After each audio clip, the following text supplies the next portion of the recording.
Welcome, my dear friend. Let everything slow. Underneath everything in this galaxy, there is another one. It occupies no space. It has no distance, no direction, and no fixed duration. A journey across it that takes an afternoon can deposit a ship a century after it left, or a decade before, and the same route run twice does not produce the same passage. Every faster-than-light journey humanity makes goes through it. Every psychic power draws on it. Every soul that has ever ended up somewhere after death ended up in it. And the four beings that have been ruining this galaxy for 10,000 years live in it and are made of it. Imperial records name it the Immaterium. Voidsmen have their own word for it, the Sea of Souls. Most people call it the Warp. Tonight we begin at the beginning, which is a very long way back, and we start with the strangest fact about the whole arrangement. For most of its existence, the warp was calm. What the thing is, start with the physics, insofar as anything here has physics. The warp is a dimension parallel to the material universe, coexisting with it at every point, separated by a boundary that is thin in some places and thick in others. It has no geography. There is no map of the warp because there is nothing stable in it to map. Distance in the material universe corresponds to nothing in the Immaterium. Two stars 1,000 light-years apart may be adjacent in the warp or unreachable from one another. Time behaves the same way. Events in the warp do not run in a sequence that corresponds to the sequence outside it. A ship entering at one moment may emerge at another, and the Imperium has recorded arrivals that predate the departure. And it is made of something, not matter, and not energy in the sense a physicist would use, but a medium that responds to thought, feeling, and belief, and that takes shape according to what is projected into it. That last property is the whole story. The warp is a substance that reacts to minds, to where it came from. Nothing establishes its origin, and this is worth stating plainly rather than glossing over. The setting does not say when the warp began, or whether it began at all. It is presented as coexistent with the material universe, as old as reality, present since the beginning, occupying the same span, whatever that span is. One thing about it is certain: it predates life.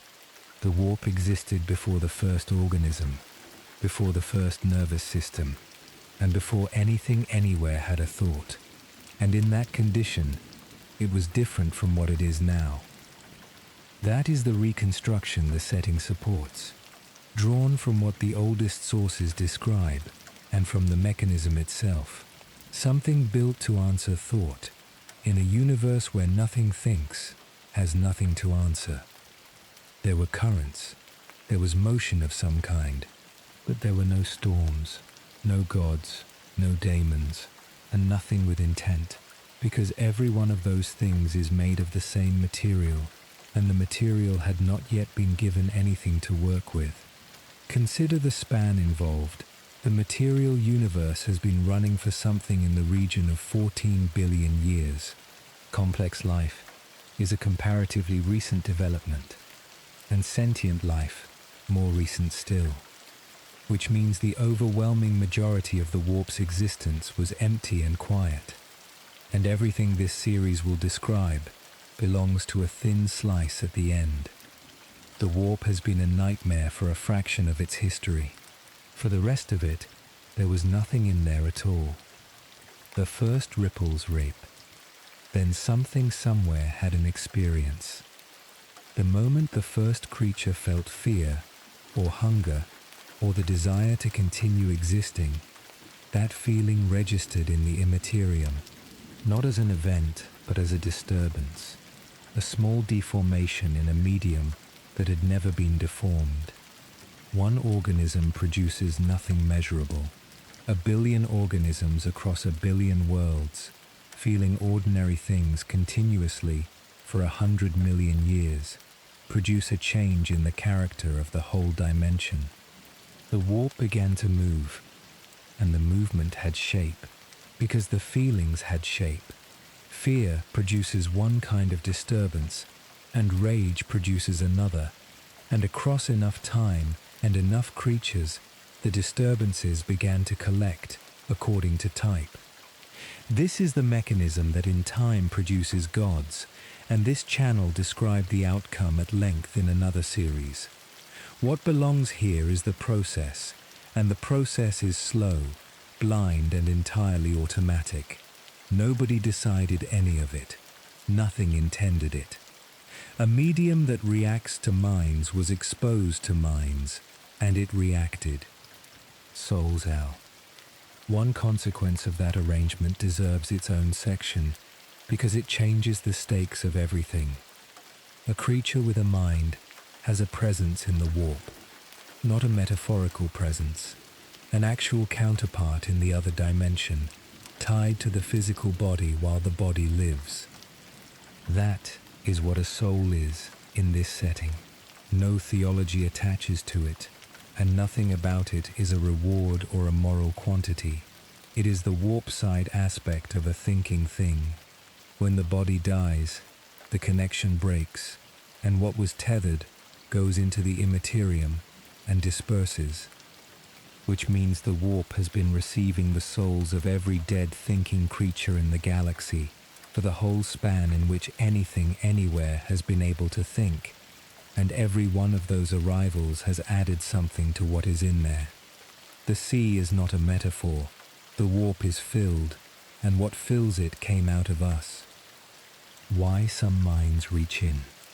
The other direction of that relationship produces psychers, and the mechanism explains why the Imperium regards them the way it does. Most minds affect the warp without accessing it. The disturbance goes one way, outward, unconsciously, as a byproduct of existing. A small proportion of minds work in both directions. A psycher's soul sits closer to the boundary, or the boundary is thinner around them, and they can draw on what is on the other side and push it back into the material universe. That is what psychic power is. Not an ability of the body, and not a technology. A mind reaching into a dimension made of thought, and pulling something through. And the danger is on the far side. Everything in the warp that has developed intention is aware of anyone doing this, and a psyker who reaches in is a door with somebody standing on the other side of it. The Imperium's entire apparatus for handling psychers, which this channel has described elsewhere, exists because of that single structural fact. Shrub. What changed everything? The Imperium's Amir. We close the first night on the event that ends the warp's long, slow accumulation and begins its recorded history. The species that ruled this galaxy before humanity was the Aeldari, and at the height of their civilization, something happened in the warp that had never happened before. A god was born from nothing, in a single moment, out of the accumulated behavior of a single species. That event tore a hole in the galaxy that is still open, killed most of the Eldari where they stood, and changed the Immaterium from a rising tide into the thing the Imperium now fears. It is the only datable event in the warp's history. Everything before it, accumulated across millions of years without a moment anyone could point to. Tomorrow we go back further, to what the warp looked like during the war in heaven, and to the three that were already forming while the galaxy fought over something else entirely. The boundary. Something separates the two dimensions, and its properties matter more than almost anything else in this account. The barrier between the material universe and the Immaterium varies from place to place. It is thin in some regions and thick in others, and the thickness varies with conditions nobody has mapped. Where it is thin, things bleed through. Ships translate more easily. Psychers find their powers stronger and harder to control, and on the worst worlds the boundary fails outright, and what is on the far side arrives without needing to be summoned. Where it is thick, the warp is close to inaccessible. Travel becomes slow or impossible, psychic powers weaken, and astropathic communication fails. Nothing in the setting establishes what determines the thickness. Density of life appears to matter. Violence appears to matter. Certain kinds of technology appear to matter, and the Necrons built their entire civilization around a device that thickens the barrier deliberately, which this account will reach in a later part. What can be stated is that the boundary has been getting thinner across the whole of recorded history, and that the direction of travel has never reversed, so why everything depends on it.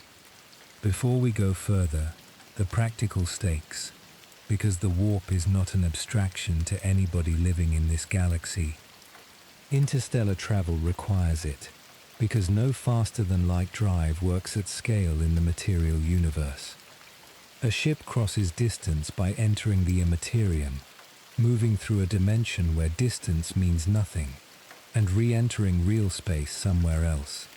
Every trade route, every military deployment, and every imperial administration depends on that. Interstellar communication runs on it too, since no radio crosses light years in any useful time. Messages are carried by astropaths, psychers who push a thought into the warp and hope it is received by another psyker somewhere else, in a process that garbles content, arrives out of order, and fails constantly.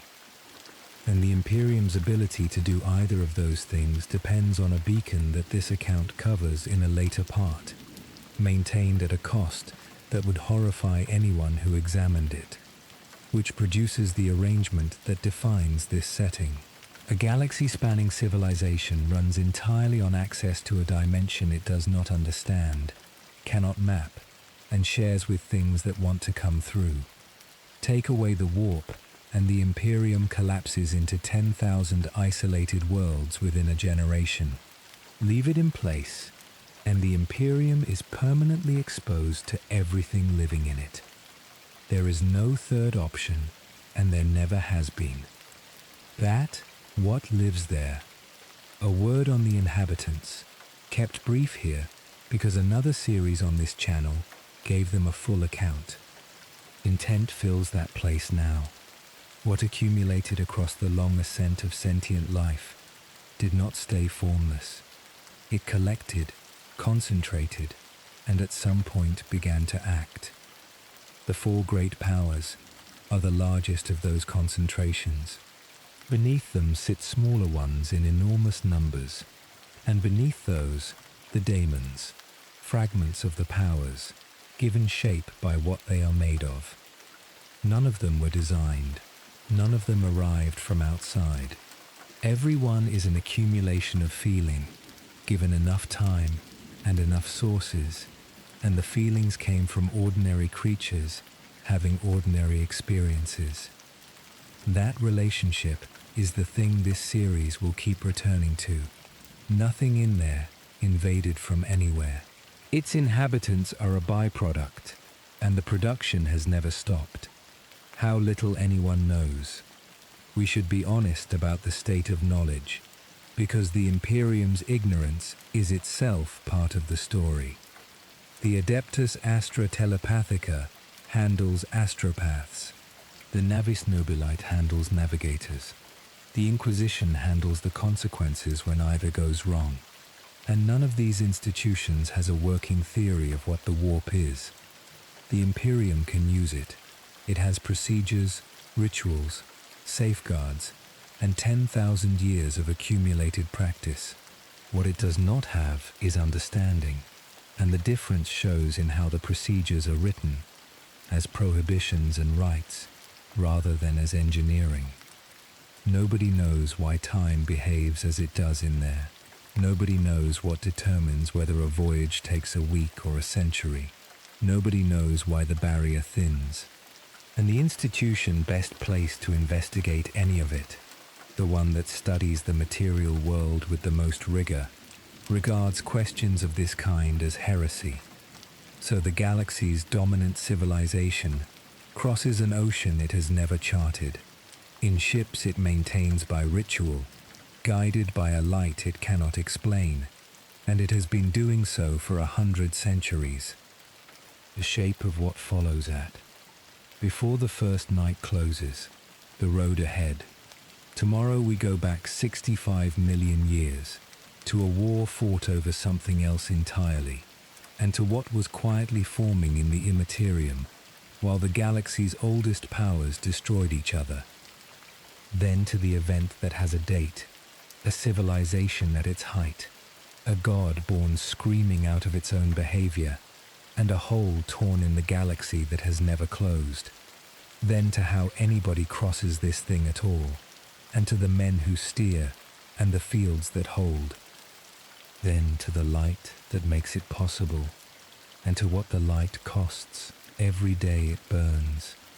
Then to the wounds, the eye, the maelstrom, the storms that swallow sectors, and the 13 campaigns aimed at making one of those wounds permanent.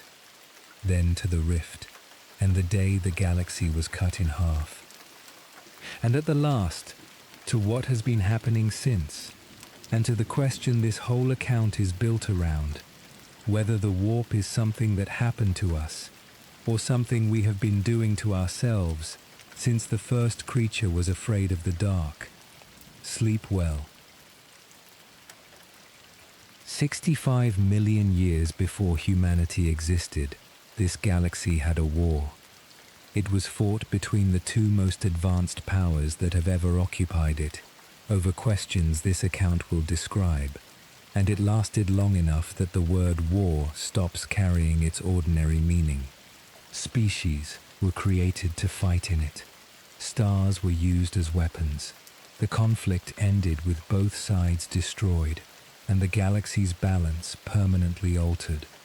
Almost nothing anyone knows about that period concerns the warp. Tonight we look at it from the other side, because while the oldest powers in the galaxy were annihilating each other, something was quietly gathering in the Immaterium, and it was being fed by the war. The old ones begin with the losing side, because their choices produced everything that followed. The old ones were the galaxy's first great civilization, and their capabilities were of an order nobody since has approached. They shaped worlds. They created species. They moved through the galaxy by means the Imperium can only describe as sorcery, and by a network of tunnels through the warp that this account will return to. Their command of the Immaterium was total. Where the Imperium sends psychers into it and hopes, the old ones worked in it as an engineer works in matter, and they created life on purpose, repeatedly, for their own reasons. The Eldari, the Krork, whose descendants are the Orcs, the Jokerero, the Slan, several other species whose names are lost. Every one of those creations was a mind added to the galaxy, and every mind added to the galaxy fed the Immaterium, which is the pattern our opening night established. The Necrontyr. The other side began as something pitiable. The Necrontyr were a species with a short and painful natural lifespan, living under a star that was killing them. Their entire civilization was organized around that fact. Their art, their politics, their obsession with dynasty and monument, all grew from a people who died young and knew it. They saw the old ones, who did not age and did not die, and asked for what the old ones had. They were refused. Whether the refusal was justified is argued about, and the argument has substance.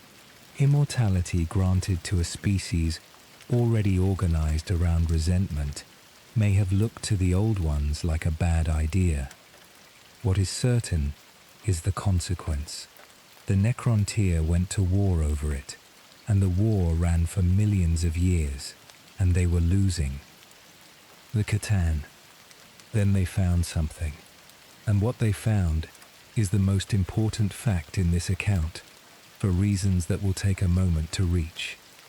The Catan were beings of pure energy, living in and around stars, ancient beyond measurement, and utterly alien in their manner of existing. They fed on stellar energy, and had done so since the universe cooled. The Necrontyr found them, gave them physical bodies of living metal, and offered them something better than starlight. They offered them souls. The Catan, once they had tasted what a living mind provides, wanted nothing else, and they entered the war on the Necrontyr's side with an appetite that reshaped the conflict. And here is the detail this account exists to point at. The Catan are material beings. They are creatures of energy and matter, native to the physical universe, with no presence in the Immaterium at all. Of every great power in this setting, they alone stand entirely outside the Immaterium. The price the Catan asked was paid, and what the Necrontyr did to themselves is the darkest bargain in the setting. The Catan offered immortality. What they delivered was biotransference. Every Necrontyr mind transferred out of its dying flesh and into a body of living metal. It worked. The species became deathless, tireless, and immune to the star that had been killing them. And in the process, almost every one of them lost their soul. The transference stripped away the warp-side aspect described on our first night, and what came out the other end was a mind running in metal, with no counterpart waiting beyond the barrier. Only the highest ranks retained personality. The rest became machines with orders. The Catan consumed the souls that came loose. That was the payment, and the Necrontyr had agreed to it without understanding what was being agreed. Consider what that means for this series. A species facing the warp's dangers solved the problem by removing itself from the warp entirely, at the cost of nearly everything that made its members people. It is the only permanent solution anybody has ever found, and it required ceasing to be alive. And what the war fed, now the part nobody was watching. The war in heaven ran for millions of years, across a galaxy full of sentient species, many of them made for no purpose but combat. Every one of those minds was generating what our first night described, unconscious disturbance in the Immaterium, shaped by what was being felt. And what was being felt, continuously, across millions of years and countless worlds, was rage, terror, despair, and the particular misery of a war with no end in sight. The accumulation this account described as slow and blind was, during that period, being fed at a rate the galaxy had never produced before. The three oldest powers in the warp were forming out of precisely this, not as a plan, not as an intervention, but as the automatic result of a galaxy-spanning conflict conducted by species that could feel. The war in heaven did not create the chaos gods. It fed them, for millions of years, while both sides were entirely occupied with each other. Which three, and why those? The order of emergence matters, and the setting is reasonably clear about it. Most accounts place Khorne first. A war of that duration produces rage and the desire to kill in quantities nothing else matches, and the concentration that formed from it was the first to reach the point of acting on its own. Nurgle formed from the other constant of long conflict, despair, disease, the slow certainty of decline, and the exhaustion of populations that have been dying for longer than anyone can remember why. Tzeentch formed from ambition, scheming, and a desire for change, which a war fought by two technologically extraordinary civilizations produced in enormous quantity. The fourth would not exist for another 65 million years, and that is tomorrow night. What can be said tonight is that 3 of the 4 were already present, already fed, and already growing before humanity's ancestors had left the trees, and that the civilization, which might have understood what was happening, had other problems. 2 things the old ones left behind. The war ended badly for everybody and left 2 structures that this series will keep encountering. The first is the webway, a network of tunnels running through the Immaterium, sealed off from it, allowing passage between distant points without exposure to what lives in the warp. The old ones built it. The Aeldari inherited it. Sections of it survive to this day, damaged, with parts lost and parts occupied by things that got in. The second is the Aeldari themselves, and the orcs, and every other species the old ones created as weapons in a war that ended before those species had finished developing, which produces the strangest legacy of the whole period. The old ones lost and were destroyed, and their creations went on without them. And 2 of those creations are still the largest problems in the galaxy 65 million years later. Why the silence afterward matters. We close on what the warp looked like once the war had burned itself out.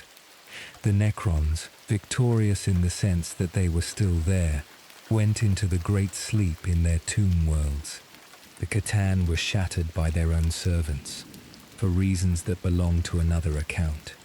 The old ones were gone, and the galaxy went quiet for a very long time. The warp did not. 3 powers were in there now, formed and growing, with no war to feed them at the old rate, and no reason to stop. They spent the following 60 million years doing what such things do, accumulating, strengthening, and waiting for the galaxy to produce another civilization capable of feeling on a large enough scale. The Aeldari obliged. The Krork, one of the Old One's creations, deserves separating out because of what it says about how the warp works.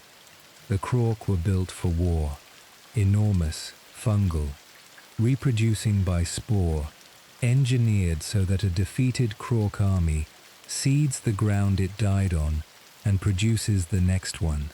As a weapon they were close to perfect, self-replicating, requiring no supply chain, and impossible to eradicate by ordinary means. Their descendants are the orcs, and the orcs carry something the old ones may or may not have intended. An orc's belief affects reality, not through technology, and not through any faculty an orc could describe. A sufficiently large gathering of them generates a field in which their expectations start coming true.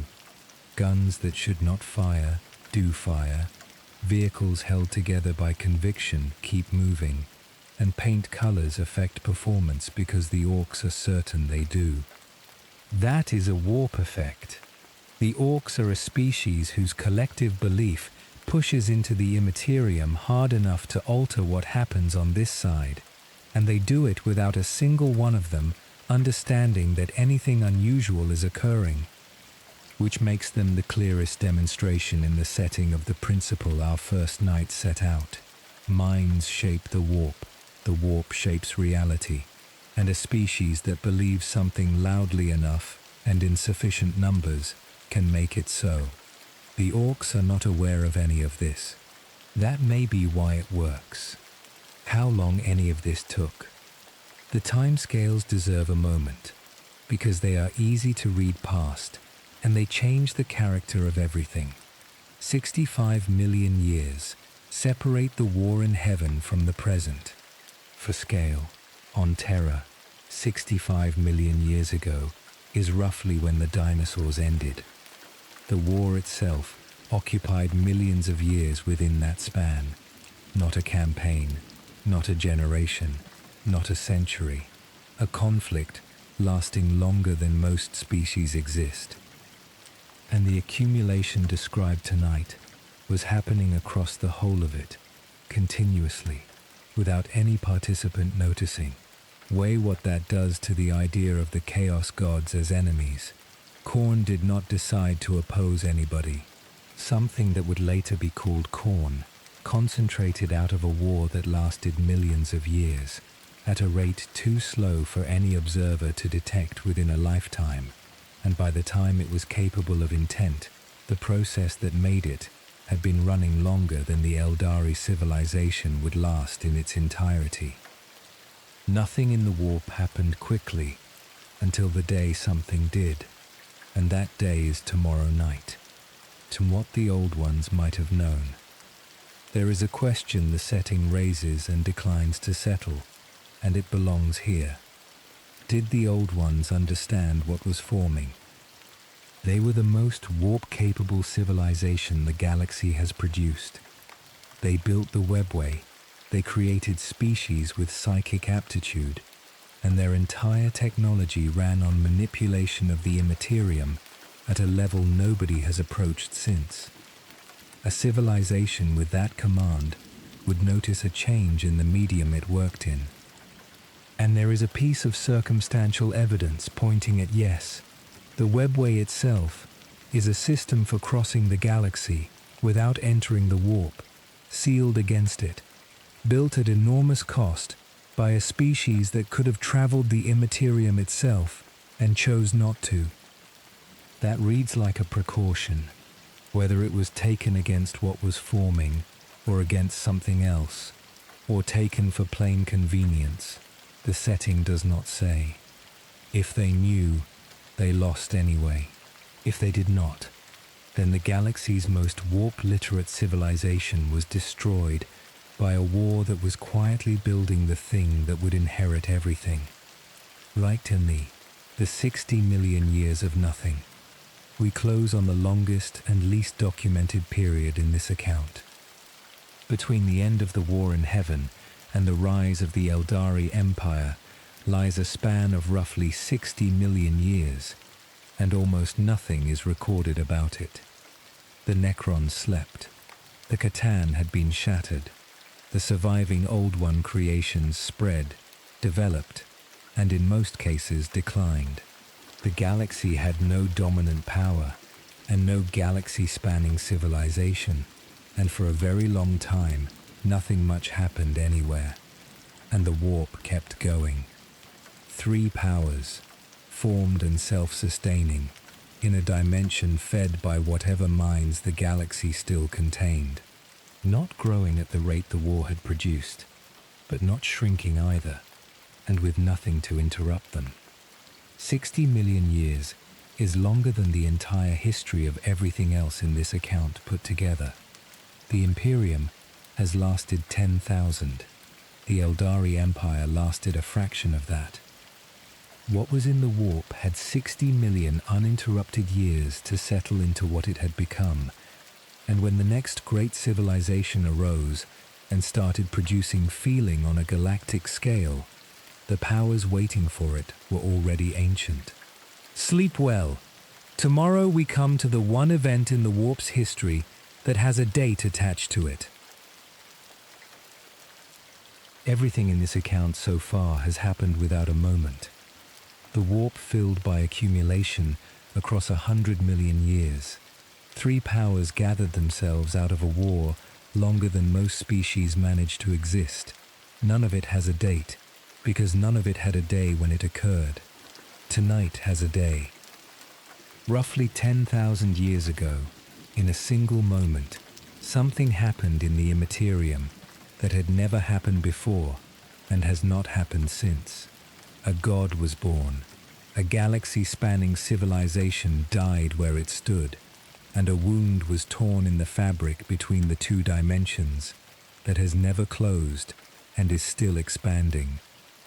This is the hinge of the entire setting, and this account approaches it from the warp's side, from what they had built. The Eldari at their height are difficult to describe without sounding like exaggeration. They ruled the galaxy. Not in the Imperium's sense of a bureaucracy holding a million worlds together with difficulty, but as a civilization whose technology had removed every constraint that ordinarily limits a species. Labor was unnecessary. Machines and constructed servants handled everything. Disease and aging had been solved. Travel between worlds ran through the webway, and the webway was theirs by inheritance, sealed against the Immaterium and safe. They had, in short, arrived. There was nothing left to achieve, no scarcity to overcome, and no enemy capable of threatening them. And they were psychically gifted as a species. Every Eldari casts a shadow in the Immaterium, at an intensity ordinary humans never reach, and their emotions register in the Immaterium far more strongly than anyone else's. That last fact is the one everything turns on. What happens to a species with nothing left to do? To decline took thousands of years, and nobody living through it recognized it as a decline. With every need met and every constraint removed, the Eldari turned to experience, art first, and philosophy, and the refinement of sensation into forms nobody else had attempted. Then further, cults formed around particular pursuits, and the pursuits sharpened, and what had begun as aesthetics became appetite. Sensation was pursued for its own sake, and then more extreme sensation, and then experiences that required somebody else to suffer for them. The Eldari who objected left. Some took ships and went into the void as exodites, settling primitive worlds and refusing the whole arrangement. Some withdrew onto craft worlds, vast vessels built for a journey away from everything, and departed while there was still time. Those who stayed continued. The pleasure cults grew, the practices became worse, and a civilization of extraordinary psychic sensitivity spent thousands of years generating the most intense emotional output the galaxy had ever produced, continuously, in a dimension built to answer that very thing. What was happening on the other side? Here is what this account exists to describe, and the Eldari could not see any of it. Every excess registered, every cruelty, every indulgence, every refinement of appetite pushed into the Immaterium and stayed there. And because the source was a species of exceptional psychic strength, the deposits were correspondingly enormous. It gathered the way the first three had gathered, but at a rate nothing in the galaxy's history matched. The war in heaven had fed the warp for millions of years with the misery of ordinary minds. The Eldari fed it for a few thousand with something far more potent, and it was gathering into a shape that had no precedent. The three older powers formed from broad categories: rage, decay, ambition. What the Eldari were producing was narrower and hotter, and it was coming from one species rather than from a galaxy, which meant it carried that species' character all the way through.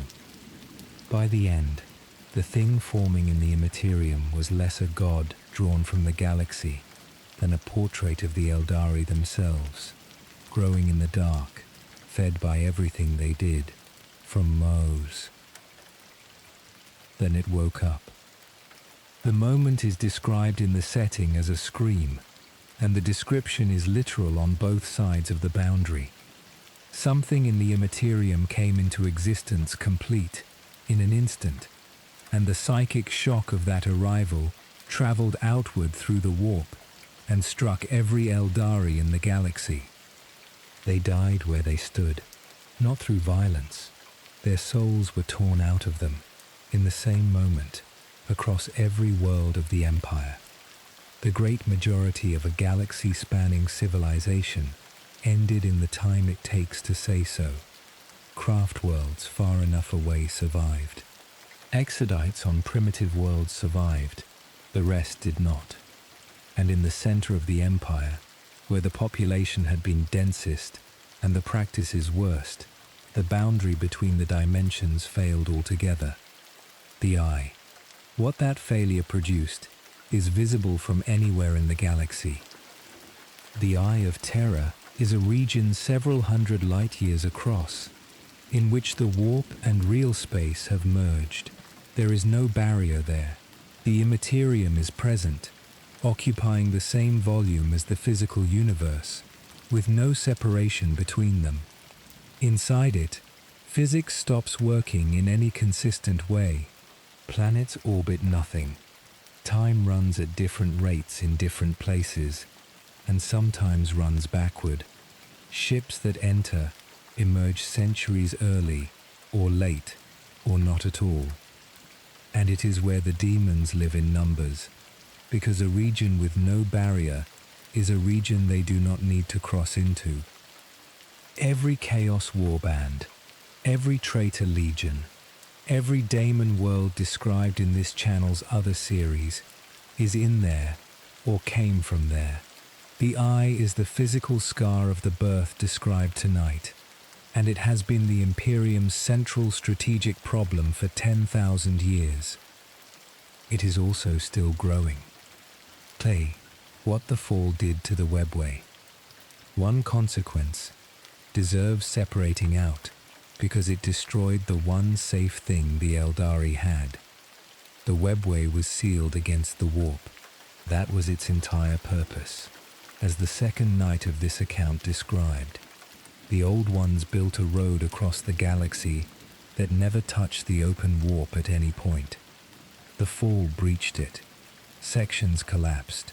Others were torn open to the warp and became passages for the very thing they had been built to exclude. Whole regions of the network are now occupied by daemons, and the surviving Eldari navigate what remains with extreme caution, sealing off tunnels behind them and avoiding areas nobody has mapped in millennia. And so, the fall did far more than kill a species. It compromised the only piece of infrastructure in the galaxy that offered travel without risk, and nothing has replaced it since. Well, what the survivors do about it. The Eldari who lived have spent the following 10,000 years on a single problem, and it is the bleakest arrangement in the setting. The god born at the fall claims Eldari souls by right of origin. It was made from them, and when an Eldari dies, their soul goes to it. Not to dispersal in the Immaterium as other souls do, to one destination in particular, and to an eternity in it. The Craftworld Eldari counter this with spirit stones, crystals worn on the body that catch what comes loose when the wearer dies and hold it, keeping it out of the warp. The stones are then placed into the infinity circuit of the Craftworld, where the dead exist in a collective afterlife inside the vessel their descendants live in. That is their solution. Not escape, not victory, and not a cure. A container, worn at the throat, checked constantly, and a fate worse than any death if it fails. Every Eldari alive is carrying the consequence of what their ancestors did, personally, around their neck. Why this is the turning point. We close on what the fall changed about the warp itself, because the answer is everything. Before the fall, the Immaterium was a dangerous medium containing 3 ancient concentrations.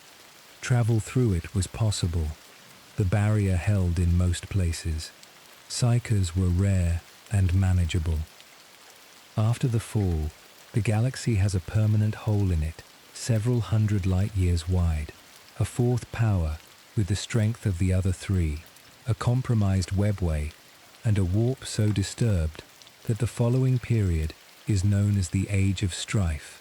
5,000 years in which travel became impossible, human worlds were cut off from each other, and psychers began appearing in human populations at rates that had never occurred before. Adding a god was the smaller part of it. The fall raised the tide. Everything humanity would go on to build, and everything that would happen to it, takes place in a galaxy where the warp is worse than it was, because a species on the other side of the galaxy spent 3,000 years enjoying itself. Shall the ones who left in time. Two groups saw it coming and acted, and their fates are worth setting out, because they are the only successful responses anybody has made to anything in this account. The Exodites went first and went furthest.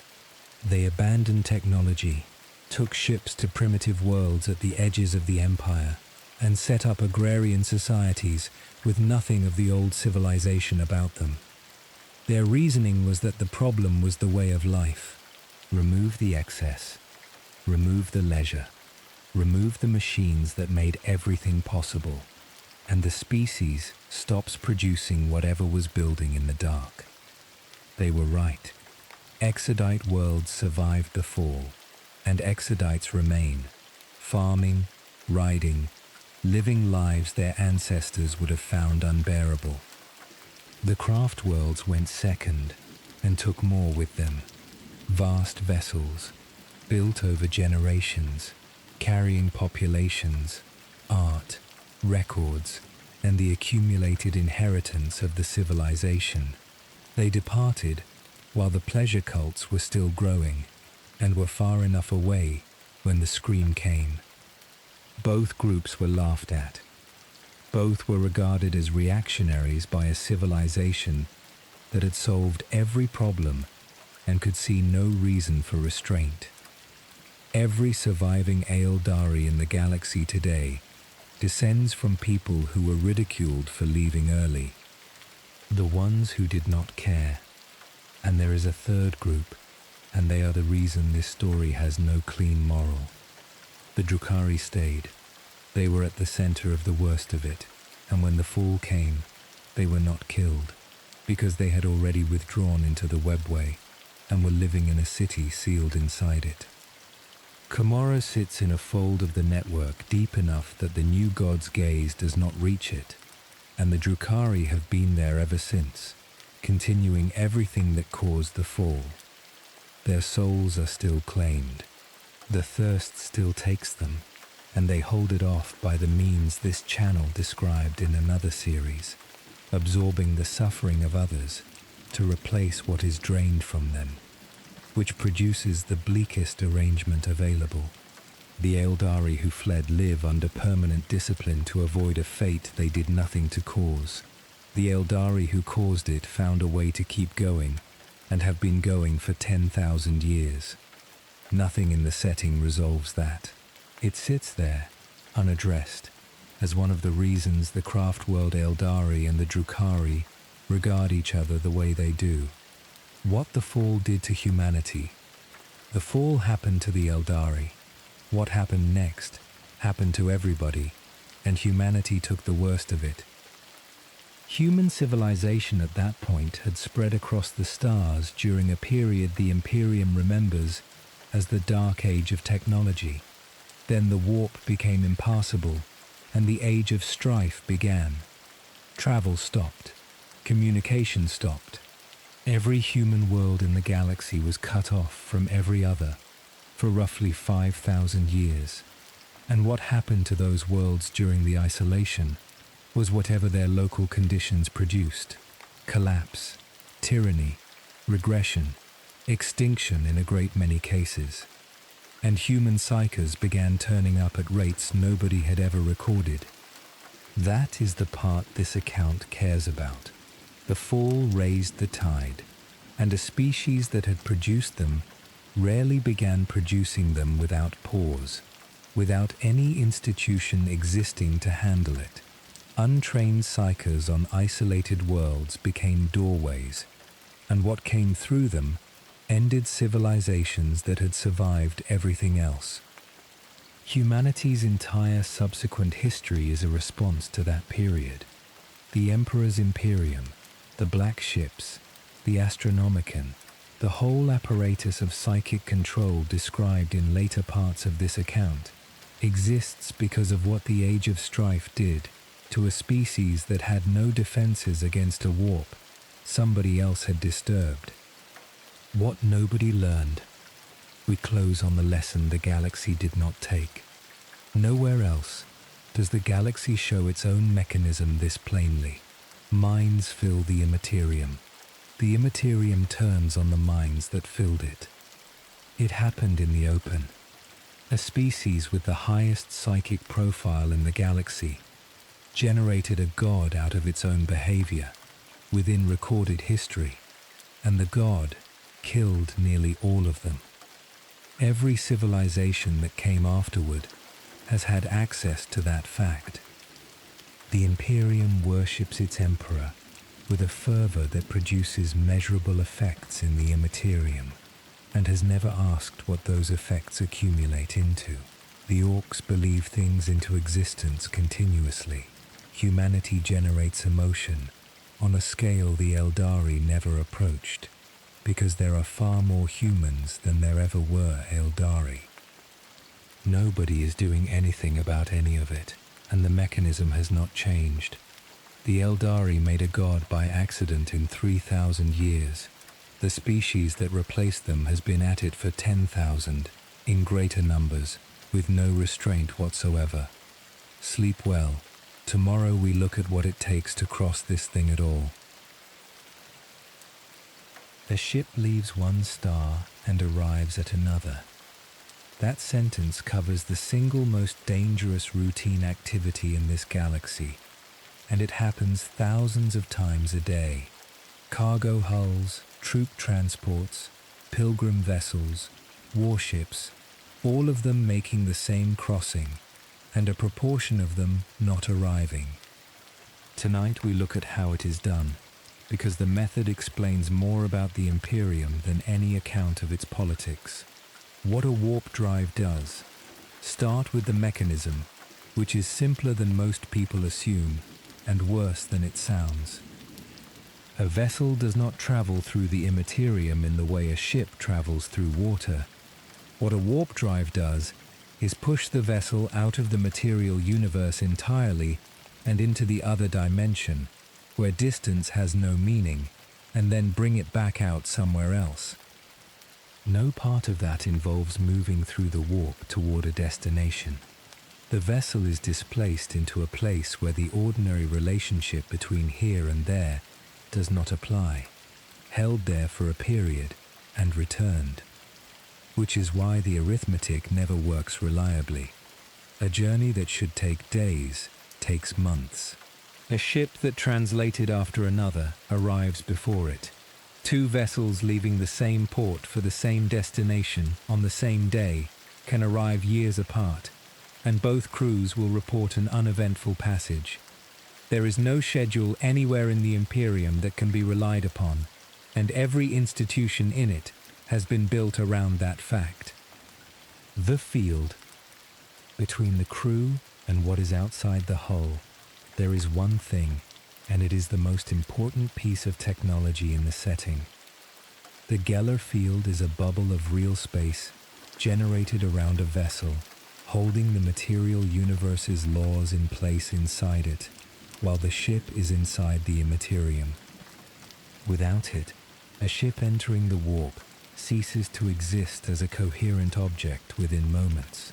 The hull, the cargo, and every person aboard are subject to a dimension where physical law is negotiable, and where things live that regard an arriving vessel as an opportunity.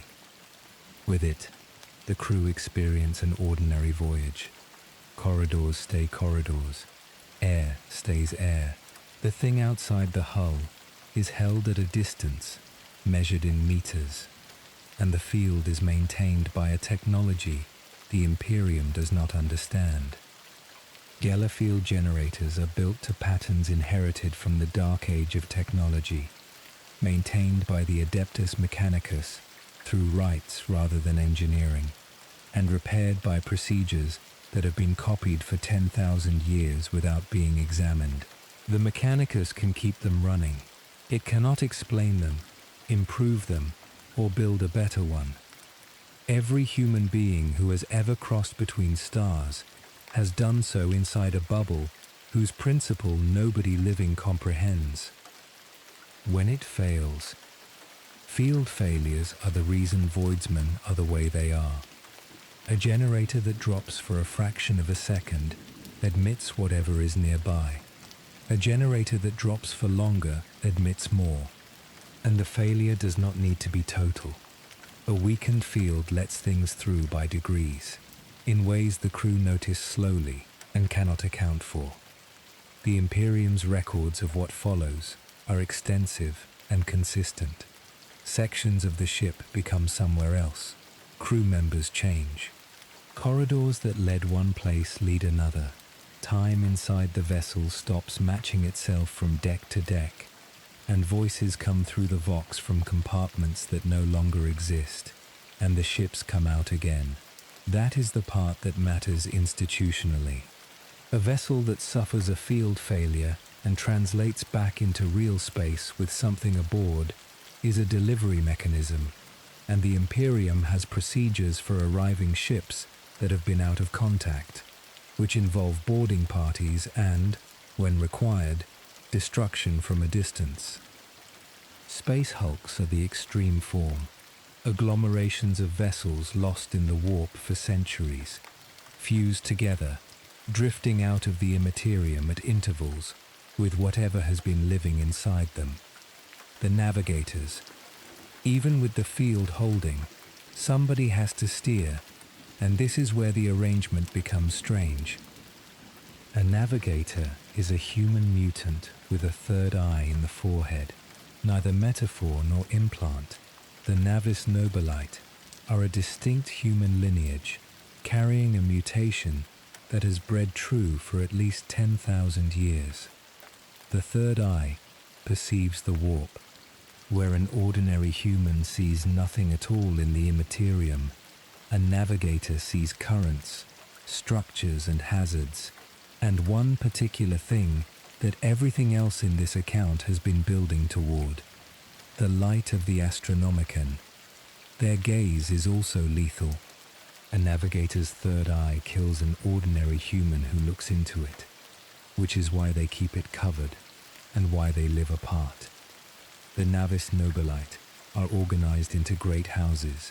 They are hereditary. They marry within their own lineage to preserve the mutation, and they are among the very few mutants the Imperium tolerates and cannot function without. An Imperium that burns people for an extra finger has spent 10,000 years being steered by a family of mutants, because there is no alternative and everybody involved knows it.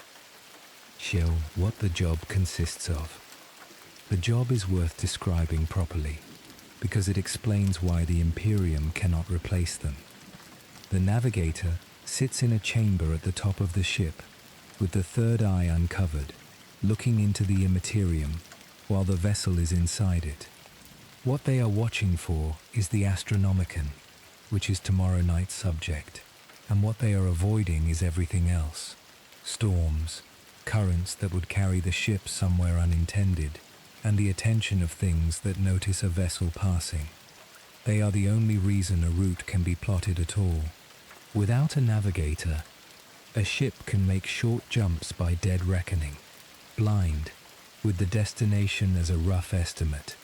Longer voyages are not possible, which means the Imperium's ability to function as a single state rests on a hereditary mutant lineage doing something nobody else can do, in a chamber alone, for the duration of every voyage.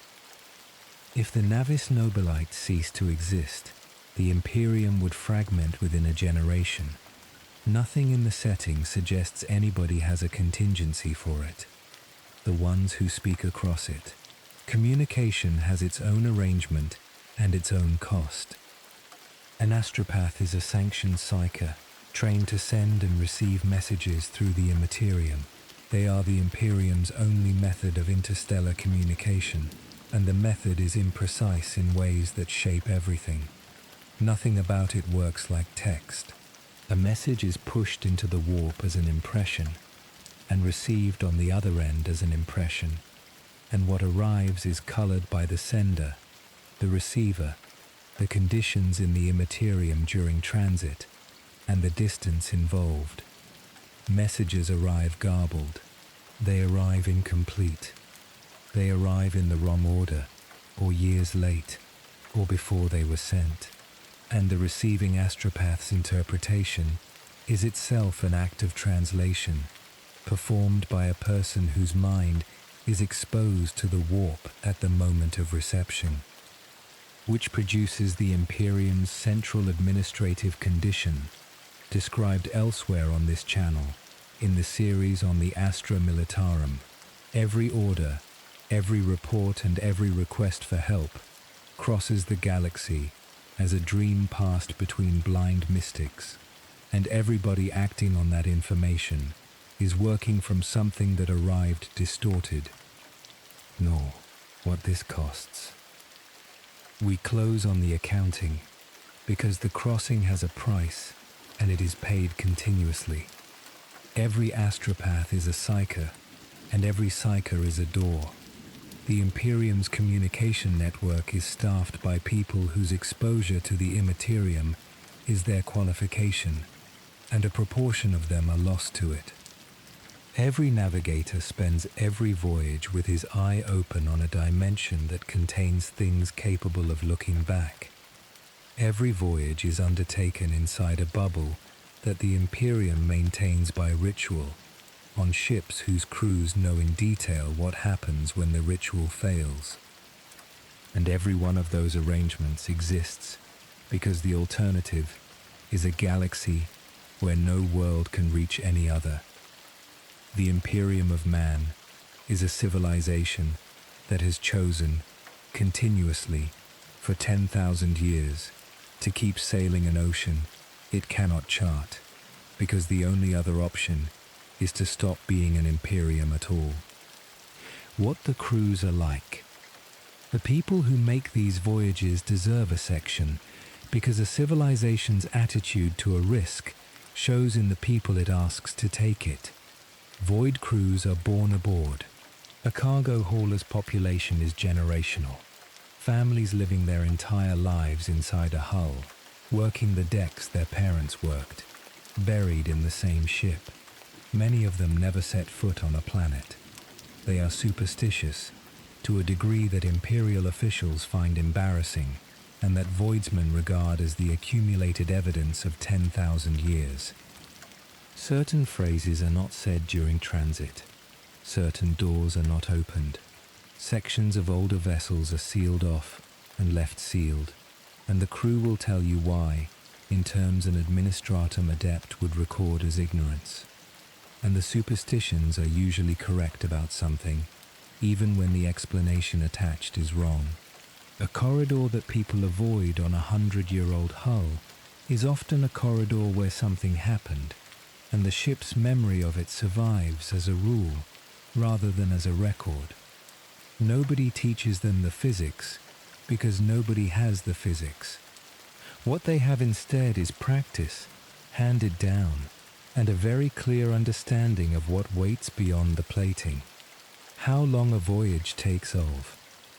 The variability deserves its own treatment because it is not a minor inconvenience. A short transit between neighboring systems might take days. The same route in bad conditions takes months. A crossing between segmenta can run for years, and the Imperium's records include voyages that consumed decades of ship time, while a few years passed outside, and voyages where the reverse occurred, which produces effects that no other setting has to deal with. A regiment dispatched to a war arrives after the war ended, as the Astra Militarum series on this channel described at length. A message requesting reinforcement is answered by a fleet that arrives to find the requesting world already dead for a generation. An officer sent to take up a command reaches his post to find that his appointment expired before he left, and the people aboard age at their own rate, unrelated to the rate outside. A voidsman who spends 40 years crewing may return to a homeworld where 400 have passed, or 4. The Imperium's administration handles this by not attempting to handle it. Records are filed by arrival, rather than by dispatch.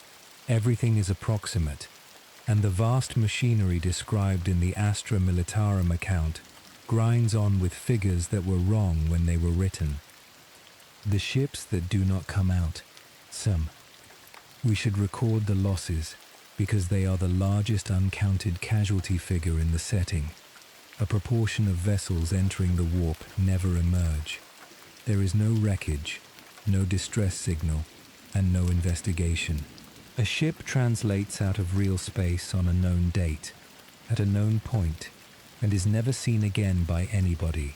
That is the whole of the record. The causes vary, and none of them can be determined after the fact. Field failure, a storm that carried the vessel somewhere unreachable. A navigator lost mid-voyage, leaving a ship blind in a dimension where blind means permanently. Something aboard. No office publishes the rate. Voidsmen understand it. So do insurers and the Munitorum. And the numbers involved across 10,000 years of continuous traffic are beyond any accounting. Somewhere in the Immaterium there is a population of lost ships. Some of them are still crewed by something. A few come back out, centuries later, as the space hulks mentioned earlier, and boarding one of those is among the most dangerous duties the Imperium assigns. The thing that makes it all possible. Way. We close by naming the single point of failure that everything tonight has been circling. The Geller field keeps the warp out. The navigator finds the way. The astropath carries the message. And all three of those depend on something else. The navigator needs a fixed point to steer by, and without it, the third eye is looking at an ocean with no landmarks. That fixed point exists. It is a beacon, burning in the Immaterium, visible from any point a ship might reach, to anybody equipped to see it, and it has been alight for 10,000 years without interruption. It is the only navigational reference humanity has. Everything described tonight, and every route the Imperium runs, and the existence of the Imperium as a single state rather than a million isolated worlds, rests on that light continuing to burn.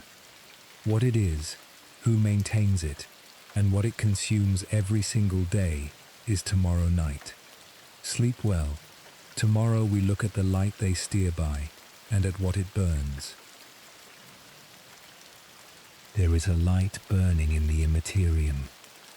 Nothing has dimmed it across 100 centuries. Most of the galaxy lies within its reach, for anybody equipped to perceive it, and every navigator in Imperial service steers by it, and without it, the arrangement described last night collapses entirely. Tonight we look at what it is, and at what it costs to keep burning. What it does.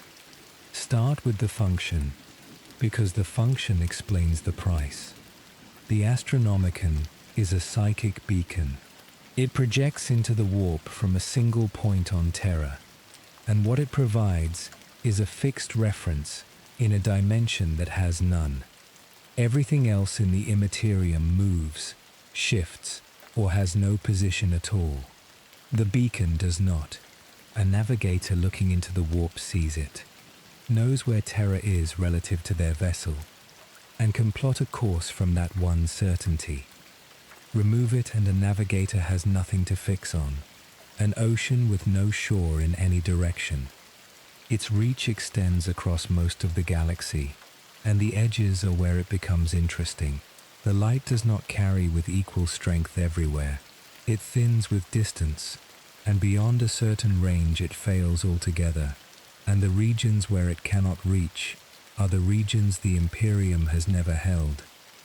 The eastern fringe, segmentum obscurus at its outer edge, and, since the events this account will reach in 2 nights, half the galaxy. Are where it comes from. The source is the Emperor of mankind. He has occupied the Golden Throne since the heresy ended, kept alive by machinery nobody understands, in a condition the Imperium describes as living, and which is closer to a permanent act of will, conducted by a body that stopped functioning 10,000 years ago, and the beacon is his. The Astronomican is projected by the Emperor's own psychic power, focused through apparatus in the imperial palace, and it has been sustained by him without pause since he was placed on the throne. So the survival of this state as a single entity rests on the unbroken personal effort by one individual who has been dying for 100 centuries. The fueled soul, and he cannot do it alone. The Emperor's power provides the beacon. What provides the strength to project it across a galaxy is something else, and this is the part of the arrangement that the Imperium does not discuss with its own population. Psychers are fed to it. Every day, a number of them are brought into a chamber beneath the palace, connected to the apparatus, and consumed. Their psychic energy is drawn out and used to amplify the beacon, and the process kills them. The figure most commonly given is 1,000 a day. 1,000 people, every day, for 100 centuries. The arithmetic runs into the tens of millions and continues running, and the supply has never been interrupted because the Imperium has spent 100 centuries building the machinery to guarantee it. The black ships, the machinery behind that supply is worth setting out, because it is the largest continuous operation in the Imperium, and most of its citizens never see it. Psychers appear in human populations everywhere and at all times, in numbers that have been rising since the Age of Strife, described on our third night. An untrained psycher is a danger to everyone around them, and a potential entry point for what lives in the Immaterium. The Imperium's answer is collection. Black ships travel the Imperium on continuous circuits, taking psychers from every world they visit, gathered by local authorities and handed over as part of the tithe. The ships fill and return to Terra. What happens there is a sorting. A small proportion are assessed as usable and trained, astropaths, navigators' aides, sanctioned psychers for military and inquisitorial service, described on our fourth night. The rest go to the throne. Nobody on a black ship is told which category they will fall into, and the crews of those vessels are among the most isolated people in the Imperium, because their cargo knows what the ship is for. Endic, what the Imperium says about it. The official position is worth stating in the Imperium's own terms, because it is sincere. The Emperor protects. The light he projects allows the Imperium to function, and the Imperium's existence is what stands between humanity and the things described across this entire account. Every psyker consumed at the throne is therefore a sacrifice in the most direct sense available. They are given to the Emperor. Their strength becomes part of the light, and the light keeps 10,000 worlds connected and defended. The ecclesiarchy teaches this as an honor. Families whose children are taken by the black ships are told their child has been called to the Emperor's service, and in a sense that is true. And a proportion of the psychers involved believe it too. Somebody raised on imperial doctrine, who has spent their life terrified of their own mind and of what it might let through, may arrive at Terra regarding what happens next as a purpose rather than as an ending. What is underneath it? And the other reading is available to anybody who looks at the numbers. An institution that requires 1,000 human sacrifices a day to maintain a navigational aid has moved well past having an unusual religious practice. That is a civilization which has organized its entire infrastructure around consumption of its own people, at a rate that would be described as an atrocity if it happened once rather than daily for 10,000 years. The Imperium's psyker policy exists because of the warp. The black ships exist because of the warp, and the throne consumes because the beacon must burn, and the beacon must burn because the warp cannot be crossed without it. Every part of that chain is a consequence of a dimension that filled up with the accumulated feelings of everything that ever lived, as our first two nights described. Cruelty is not what drives this. The Imperium does it because a civilization that stops doing it fragments into isolated worlds within a generation, and the people making the decision have run the arithmetic and reached the conclusion the arithmetic supports. That does not make it better. It makes it worse, because it means nobody involved is wrong. Shrine Devi, what happens when it falters? The beacon's reliability is not perfect, and the failures are instructive. The Astronomican flickers. Warp storms interfere with it. Distance weakens it. And on several occasions in Imperial history, it has failed or dimmed enough to cut regions of the galaxy off entirely.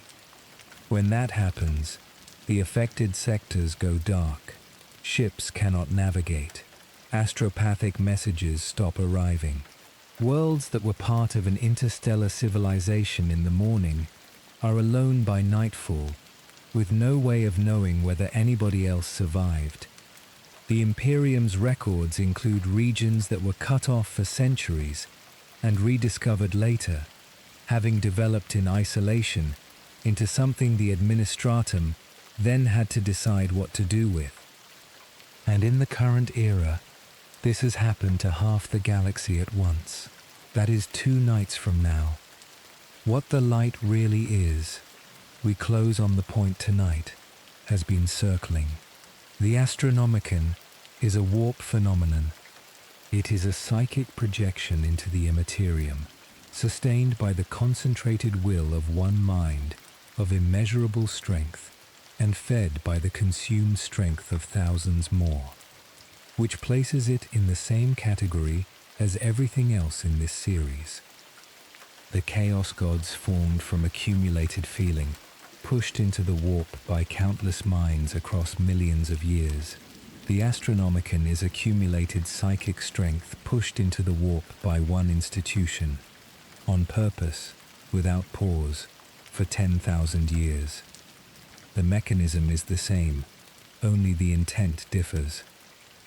And that raises a question the Imperium has never asked out loud, and which this account will return to on its final night. If minds pushing into the warp for long enough produce something that acts on its own, then what has 10,000 years of daily sacrifice, universal worship and a light burning in that dimension been building? The choir. There is a group at the throne who are not consumed, and their situation is arguably worse. The Emperor's psychic projection requires focusing, and the apparatus that focuses it is staffed. 10,000 psychers work in the chamber, sustaining the beacon, and they are not fed to it in the manner described above. They burn out instead. The work consumes them over a period, rather than in a moment.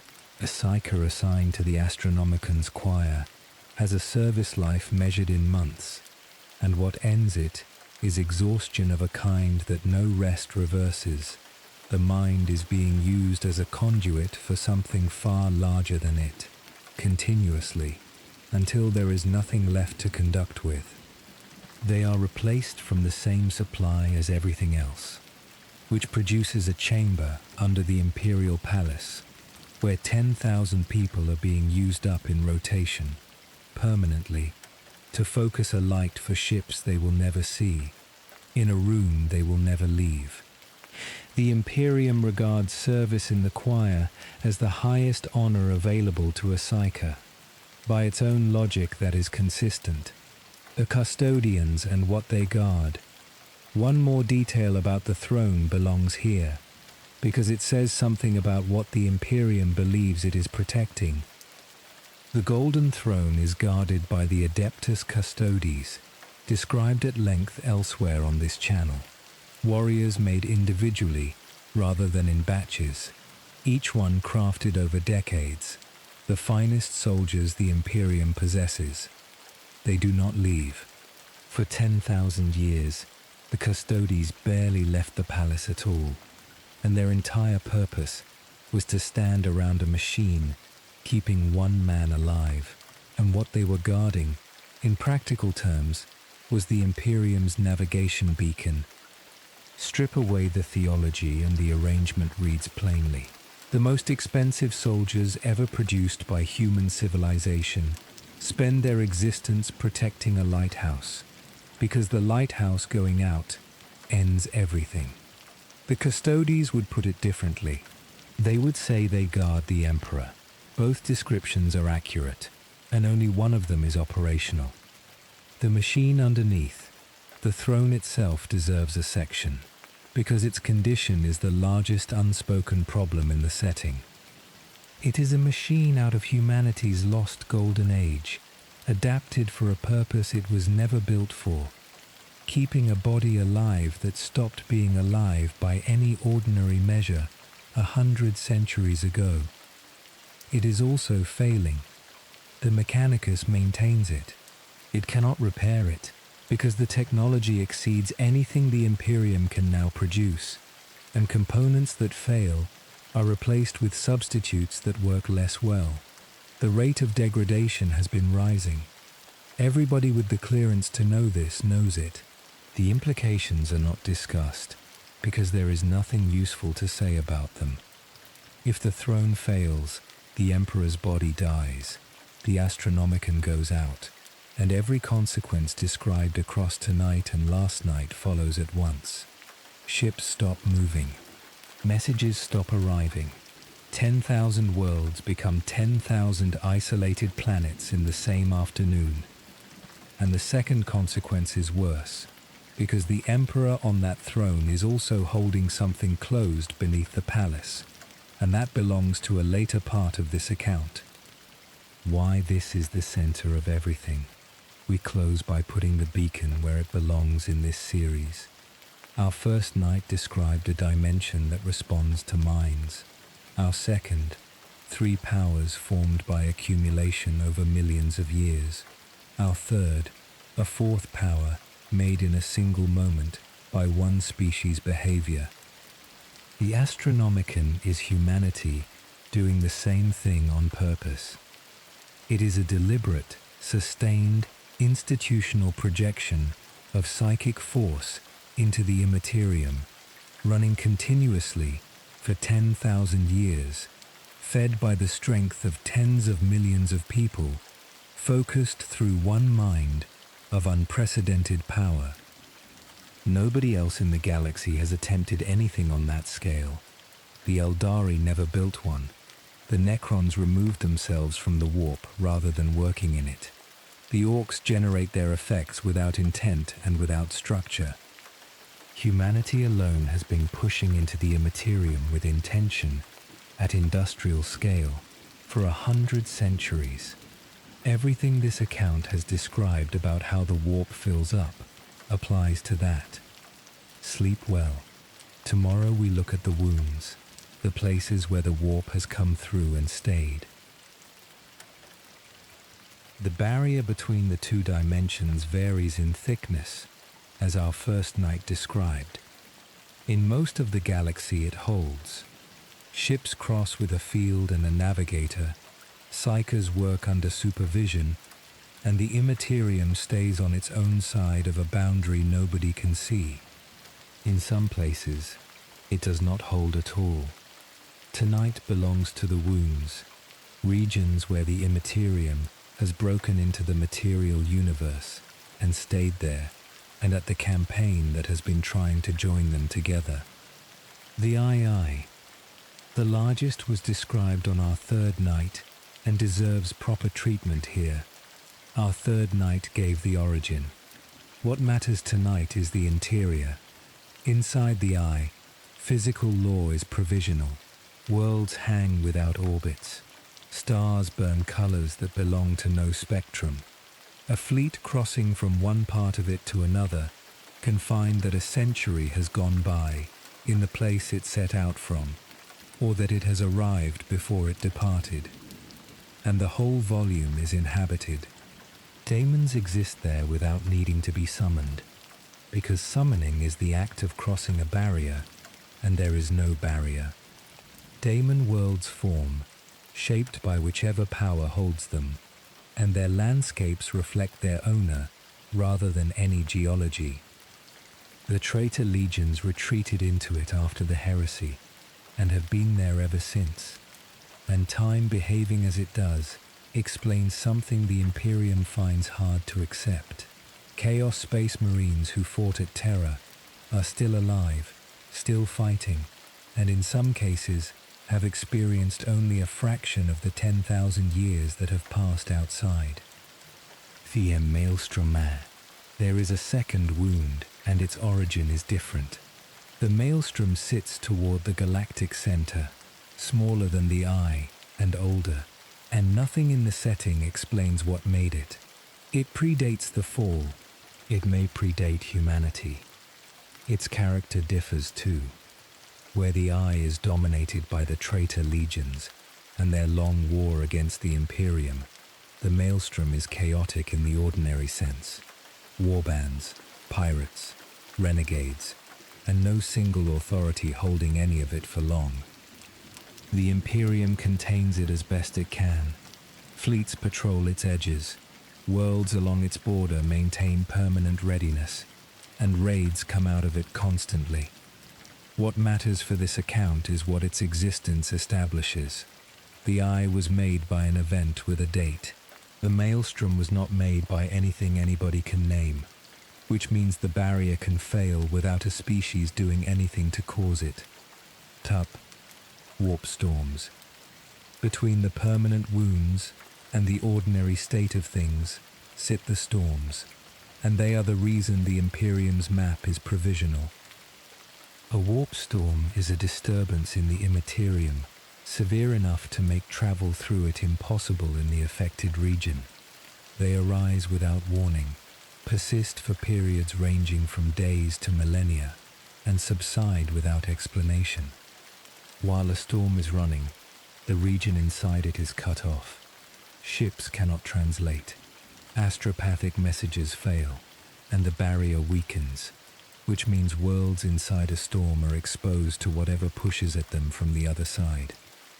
Our third night covered what the galaxy went through when storms ran everywhere at once for 50 centuries, and everything the Imperium became was shaped by what happened to isolated human worlds while it ran. Storms also serve as weapons. Sorcerers of sufficient power can raise them, and chaos campaigns are frequently preceded by a storm that isolates the target before anything arrives. What the Imperium does about wounds, the response deserves stating, because it amounts to very little. The Imperium cannot close a warp rift.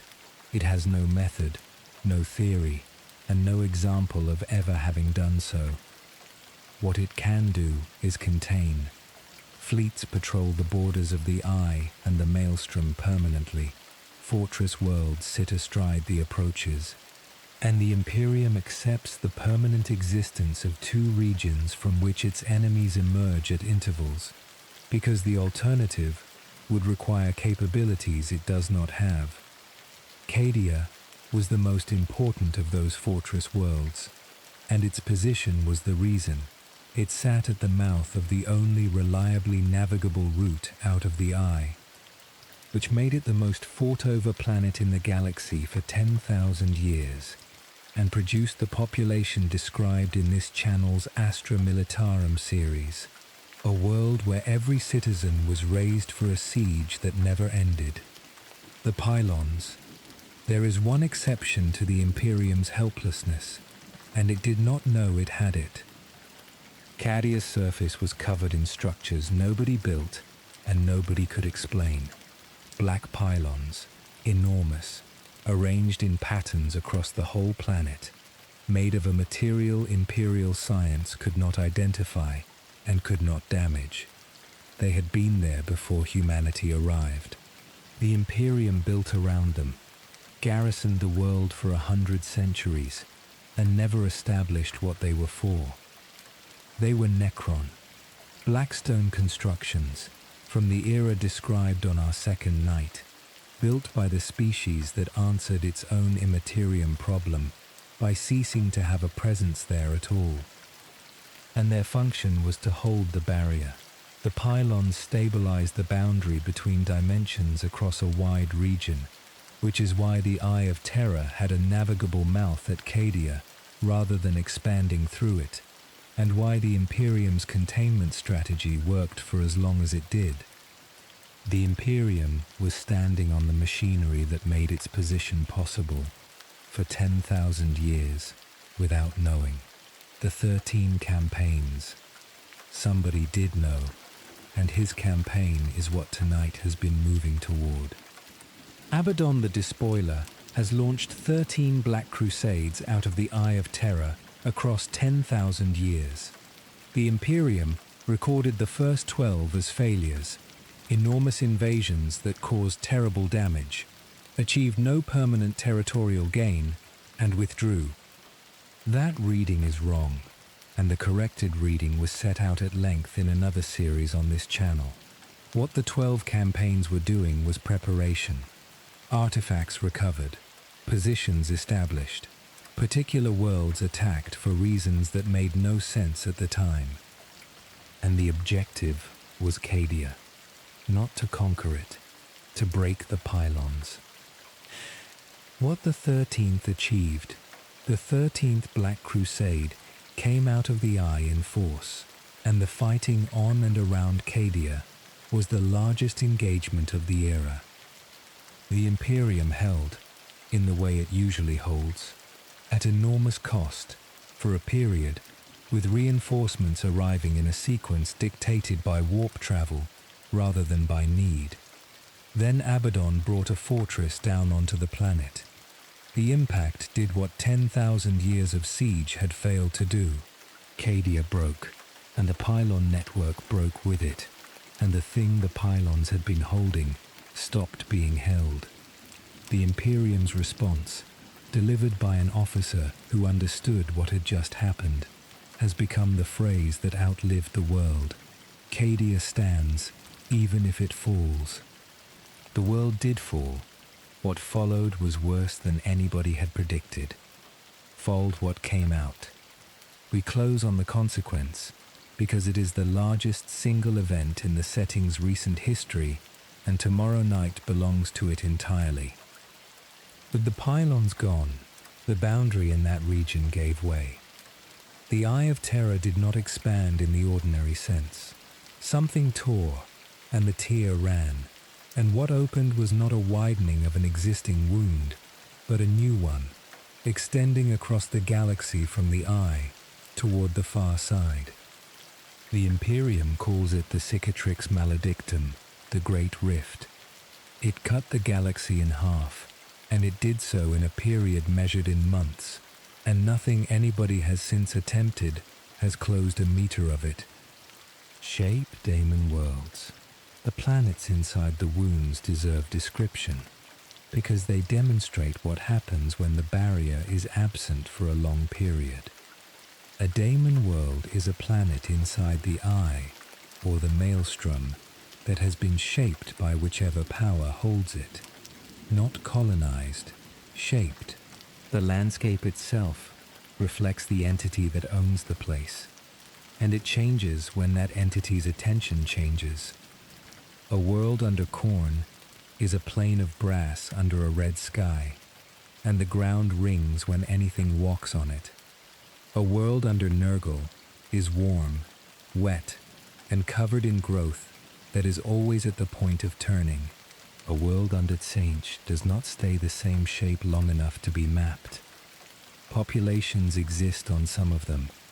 Human populations, descended from ships lost centuries ago, or from worlds that were swallowed when the Eye expanded, living under conditions the setting describes without softening. And the geography follows belief rather than physics, which is the point this account keeps returning to. In a region where the Immaterium is present without a barrier, the dominant mind shapes the terrain, and the terrain will keep being shaped for as long as the mind holds it. How big the eye is. The scale is worth stating in plain terms, because the Imperium's maps make it easy to underestimate. Several hundred light years across. That is a volume containing thousands of stars, and the Imperium has no reliable count of the worlds inside it, or of the population living on them. It has been there for 10,000 years, and for that entire span, it has been producing raids, invasions, and warbands. Every chaos incursion the Imperium has faced since the heresy came out of one of the wounds, and the Imperium has never had the option of going in to deal with the source. Fleets have entered, some came back. Navigation inside is close to impossible, since the beacon described last night provides no reference where real space does not apply, and campaigns launched into the eye have a record the Imperium does not publish. Containment has been the strategy for 100 centuries, because containment is the only strategy available. Why Cadia held for so long? One more thing about the fortress world, because the length of its resistance was itself remarkable. Cadia was besieged, invaded, and assaulted continuously for 10,000 years. 12 Black Crusades came at it. Countless smaller incursions came at it in between, and it held every time. The reasons were partly military. The Cadian regiments described in this channel's account of the Imperial Guard were the finest line infantry the Imperium fielded, produced by a world that trained every citizen for the war it knew was coming. The reasons were partly positional. The Cadian Gate was a choke point, and a choke point held by a prepared defender is the strongest arrangement in warfare. And the reasons were partly the pylons, which nobody knew about, which produces the strangest fact in this account. The Imperium's single most important defensive position, held for 100 centuries partly through the courage of its people and partly through alien machinery beneath their feet that they had never been told about and could not have operated if they had. What the enemy understood. We close on the asymmetry because it explains why the wounds got worse rather than better. The Imperium studied the pylons for 10,000 years and learned nothing. Its scholars catalogued them, its Mechanicus attempted analysis, and its conclusion at the end of 100 centuries was that they were of unknown origin and unknown purpose. Abaddon worked it out. Somewhere across those 13 campaigns, with access to sources the Imperium does not have, and to allies who remember the era when the pylons were built, the despoiler established what they did and how to stop them doing it. Then he spent 10,000 years assembling what he needed, absorbing 12 defeats that were not defeats, and did it. Which is the pattern this whole series keeps producing. The Imperium holds a position it does not understand, using tools it cannot explain, against an enemy who has been studying the underlying mechanism the entire time. Sleep well. Tomorrow, the tear that ran across everything. Cadia broke, and with it the network described last night, and what those structures had been keeping in place came loose. What happened next took months rather than centuries, and it is the largest change to the physical arrangement of this galaxy since the event described on our third night. Tonight we look at the Cicatrix Maledictum. Back what opened are. The tear began at the Eye of Terra and ran. It did not expand the way a stain spreads, evenly in all directions. It propagated, a rip in the boundary between dimensions traveling across the galaxy along a line, opening as it went, until it had crossed from one side to the other. What it left is a band of raw Immaterium, cutting the galaxy roughly in half. Not a region, in the sense that the eye is a region, with an inside and an outside, a wall. Along its length, the barrier is gone. warp and real space, occupy the same volume, in the same manner they do inside the eye, in a strip running the length of the galaxy. Worlds that lay along the line went into it. Destruction is the wrong word. They were absorbed into a region where physical law no longer holds, with whatever was on them. Travel, what it did to travel. The practical effect was immediate, and it was catastrophic. Everything described on our fourth night depends on the Immaterium being crossable. The rift made large parts of it uncrossable, and made everything else worse. Warp storms of unprecedented violence spread outward from the tier. Routes that had been used for 10,000 years stopped working. Voyages that had taken weeks began taking years, or failing entirely, and navigators reported conditions in the Immaterium that no living member of their houses had encountered. And beyond the tier, the beacon went out. Not everywhere. The beacon described on our fifth night still burns from Terra, and the portion of the galaxy holding Terra can still see it. The half beyond the tier cannot. Imperium Nihilus. That half has a name now, and the name is an admission. Imperium Nihilus is the portion of the Imperium stranded beyond the tier, without the Astronomican, without reliable warp travel, and without communication with Terra, except by methods that work intermittently and cannot be depended on. It contains hundreds of worlds, sector capitals, forge worlds, chapter homeworlds, and populations in the billions, all of them suddenly unable to reach the government that administers them or the fleets that defend them. Consider what that means in the terms this account has established. Every one of those worlds is in the position human worlds were in during the Age of Strife, isolated, unable to call for help, exposed to whatever arrives, except that the Age of Strife lasted 5,000 years and ended. Nothing about the rift suggests it is going to close. The Dark Half. What is happening in Imperium Nihilus is difficult to report on, which is itself the point. The information the Imperium has is fragmentary.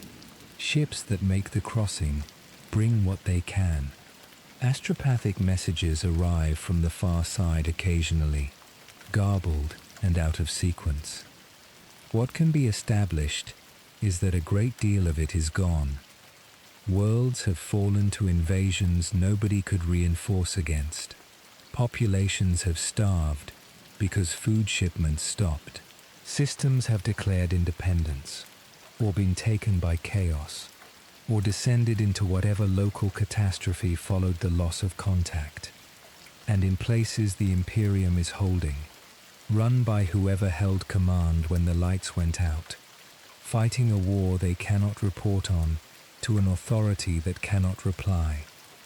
Commander Dante was made regent of Imperium Nihilus and given responsibility for coordinating that half of a galaxy-spanning state, as another account on this channel set out. What that appointment granted him in practice was a title and a very long list of places he cannot reach. What came through? Obstacle is the smaller half of what the rift is. It is an opening, and what has been coming out of it is the largest demonic incursion in recorded history. Daemon worlds have formed along its length.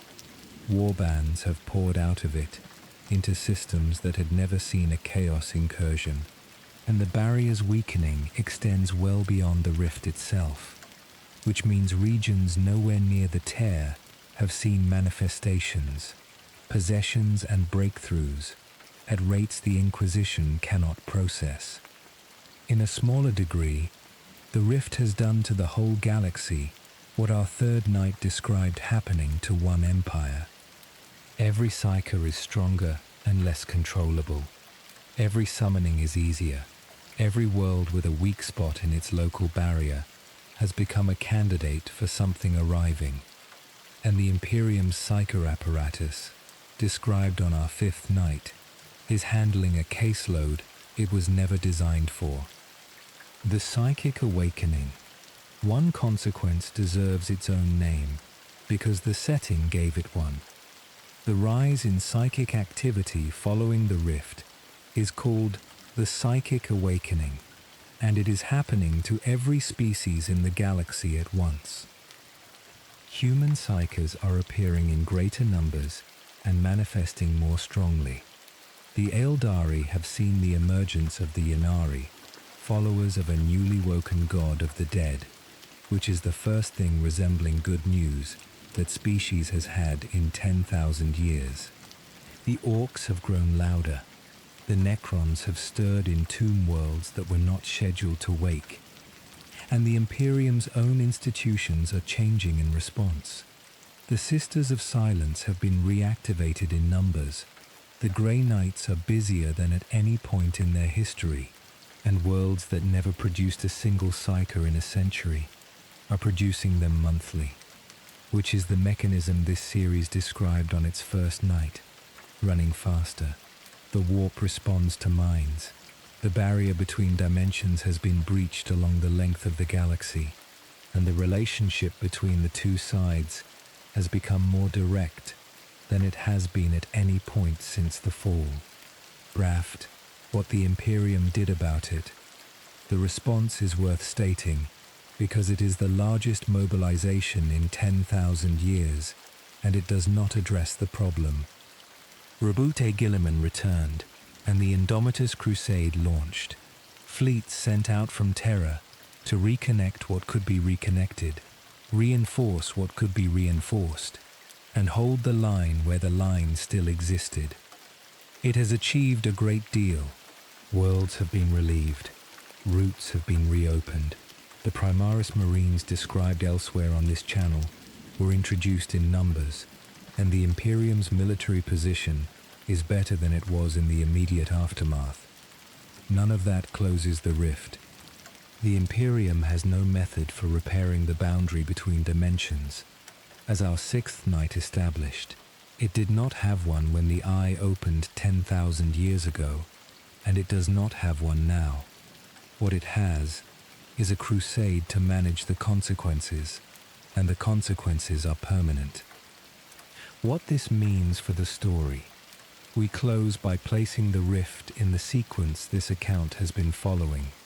An empty dimension took on the shape of everything that ever felt anything. Out of that, 3 powers.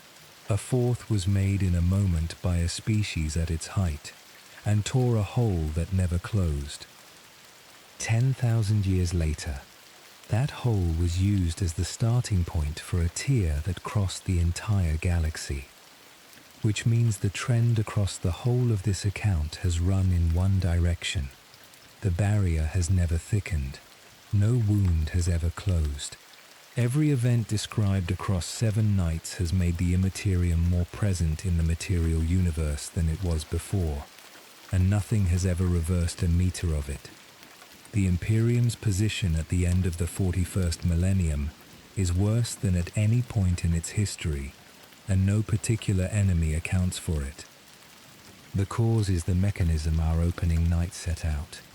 A dimension shaped by minds has been taking that shape for a very long time, and every impression left in it stays. Fredeus, what the sky looks like now. One detail about the rift is worth stating, because it changes daily life on every world in the galaxy. It is visible. From most Imperial worlds, the tier can be seen with the naked eye. A band of light across the night sky, wrong in color, in a shape that does not belong among stars. It does not set. It does not move with the seasons. It is there every night, over every horizon. Consider what that does to a population raised on imperial doctrine. For 10,000 years, the ecclesiarchy has taught that the emperor protects, that the Imperium endures, and that the darkness outside is held at bay. Then the sky changed, and every citizen on every world can see the change. and nobody has explained it in terms that survive contact with what they are looking at. Cults have proliferated, predictions of the end have multiplied, riots have followed on worlds where the ecclesiarchy's answer failed to satisfy, and the Imperium's internal security apparatus has been busier since the Rift than at any point in its history. The warp used to be something a citizen would never encounter and could be told nothing about. Now it is overhead. Ships that sail anyway.